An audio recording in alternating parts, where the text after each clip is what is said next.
A remote viewing session begins by writing the coordinates associated with a target that is completely unknown to the viewer.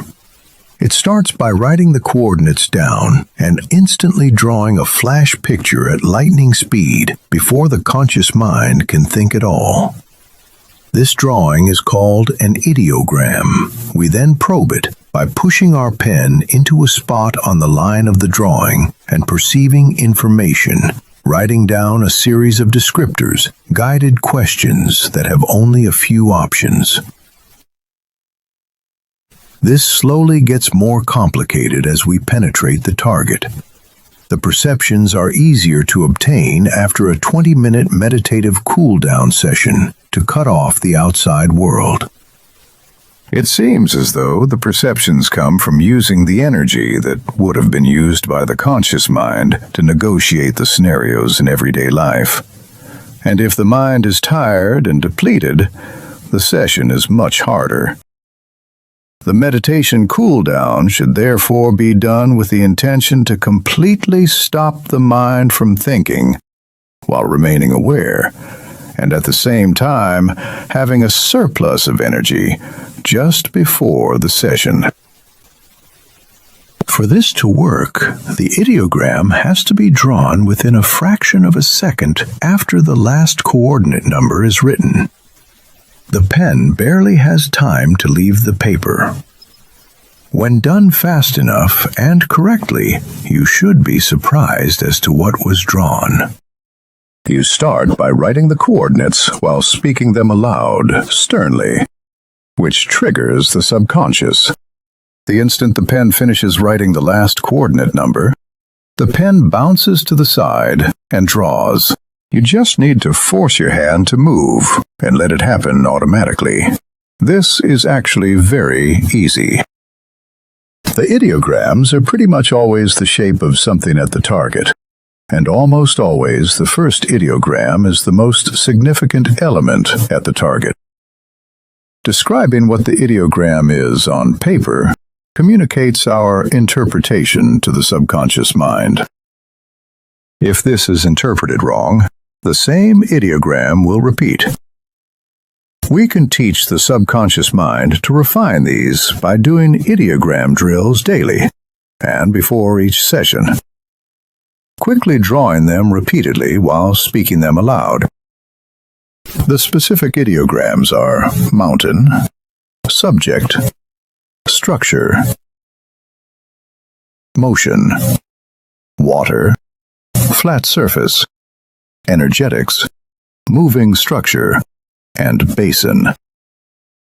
The one thing that determines success or failure is probing repeatedly while never coming to a conclusion. We therefore never, ever use high-level descriptors like car. Instead, we only use terms like moving or movable structure, not just on paper, in our mind as well. The second we conclude that the butler did it, the session has become a failure and information stops. High-level concepts should therefore be written down under the letter D for deduction. This lets us note the perception for potential partial accuracy later, but most importantly, lets us remove the idea from the session. We drop the pen on the table to let the idea go and pick up the pen to proceed.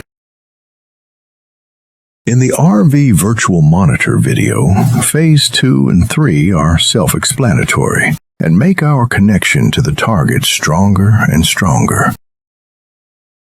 In Phase 2, while probing any category like the sounds category, you'll often perceive aspects that belong in other categories, but should be included and recorded where they are perceived.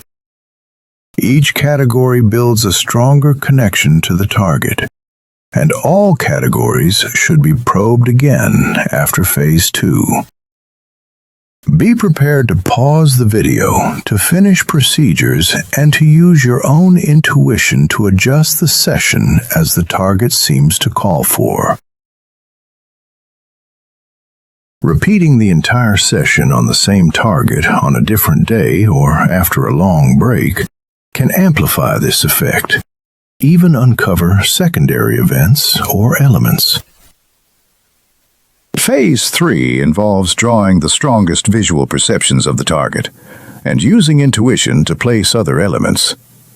If the target is confusing, at the end of Phase 2 you can write phrases like, "View and describe the center of attention at the target," or "View and describe the energy movement at the target," and then working an ideogram under these. If you get visuals of a ship cabin with masts rising above it, there is almost certainly an enclosure of some sort, and rod-like objects associated with it. But there is almost certainly not a boat. We keep building more and more low-level information until higher-level information forces itself to the surface without any help from the conscious mind. If the first session included repeating perceptions of a boat, then you should convince yourself that the target absolutely does not include a boat before starting the second session. Making small sketches should be drawn along the way without letting the conscious mind label them, and breaking this natural habit to name things is essential. Until this is mastered, you'll keep moving down dead-end streets. Comparing the actual ideograms to the actual target after the session will help with this over time. Getting better depends on analyzing how the subconscious mind is trying to describe the target through the ideograms. For example, there's a pattern that always indicates smoke. There is a moving structure ideogram and a photographer/sniper ideogram. Learn what these are for you by doing comparisons. Research the target extensively online.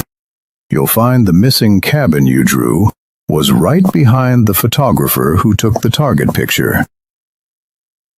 The presence of a photographer is common and can be confused with an attack or a sports maneuver.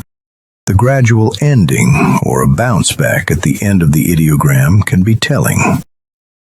The lack of a subject is also very telling.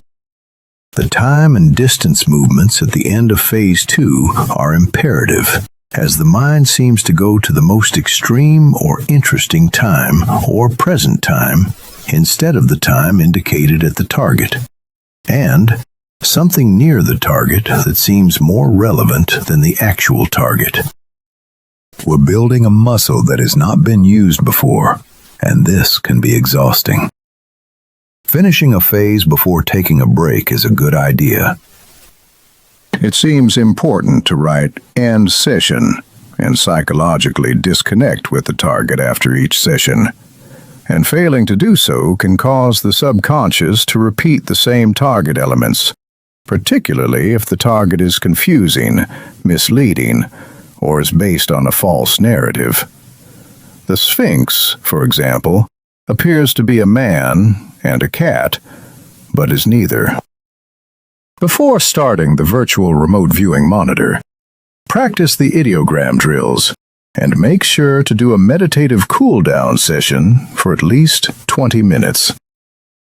Follow the instructions exactly and make the writing neat and tidy. Things that seem arbitrary are there to keep the conscious mind busy, as well as to guide the subconscious.